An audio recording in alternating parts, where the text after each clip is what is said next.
গাজার খান ইউনিসের নাসের মেডিকেল কমপ্লেক্সে কাজ করা স্বেচ্ছাসেবক চিকিৎসক ইহাব মাসাদ তার চোখের সামনে ঘটে যাওয়া ঘটনার বর্ণনা দিতে গিয়ে কান্নায় ভেঙে পড়েন।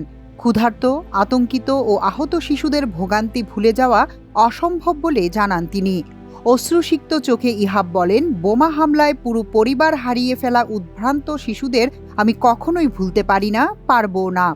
মানবিক সহায়তা সংস্থা রাহমা ওয়ার্ল্ড ওয়াইডের কাতার থেকে গাজায় মিশন নিয়ে যাওয়া 4 চিকিৎসকের অন্যতম বক্ষ চিকিৎসক ইহাব মাসাদ। তিনি বলেন, আমার মনে হয় গাজার জনগণের জন্য আমরা যাই করি না কেন তা যথেষ্ট হবে না। তবে গাজার বাইরে বসে শুধু খবর দেখার অসহায় অনুভূতি এখন আর নেই।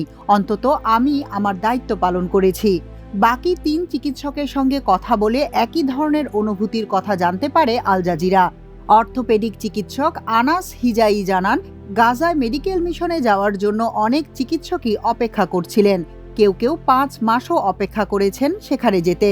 আল জাজিরাকে চক্ষু বিশেষজ্ঞ চিকিৎসক দিয়া রাশদান বলেন, গাজায় ভবিষ্যতে আরও মেডিকেল মিশন যাবে বলে প্রত্যাশা করেন তিনি।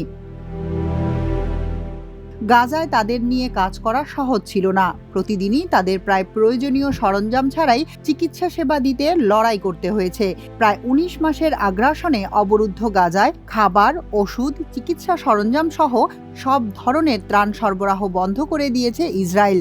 মেডিকেল মিশনে যাওয়া চিকিৎসকদেরও কোনো প্রকার চিকিৎসা সরঞ্জাম বহন করতে দিচ্ছে না তারা।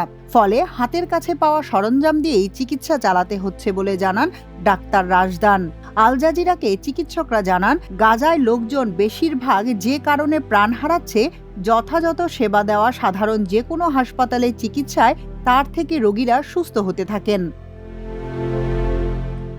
ইউরোলজি বিশেষজ্ঞ মোহাম্মদ আল মানাসির বলেন, সেখানকার মানুষের দুর্দশা বা মেডিকেল টিমগুলোর ক্লান্তি প্রকাশের জন্য যথার্থ কোনো ভাষা নেই। 1.5 বছর ধরে নিজেদের ব্যক্তিগত কষ্ট ও ট্র্যাজেডিকে সঙ্গে নিয়েই প্রায় 24 ঘন্টা তারা পরিশ্রম করে চলছে। নিজের ছেলের বয়সী গাজার এক শিশুর মৃত্যুর কথা বর্ণনা করতে গিয়ে অশ্রু সজল হয়ে পড়েন তিনি। ডাক্তার আল মানাসির বলেন, শিশুটির জরুরি অপারেশন করা দরকার ছিল, কিন্তু প্রয়োজনীয় সরঞ্জামের অভাবে তাকে বাঁচানো যায়নি। তবে এর মধ্যেও গাজার শিশুরা তাদের আশা দেয় বলে জানান রাশদান। তিনি বলেন, সব ট্র্যাজেডির মধ্যেও গাজার শিশুদের খেলার দৃশ্য তিনি ভুলবেন না।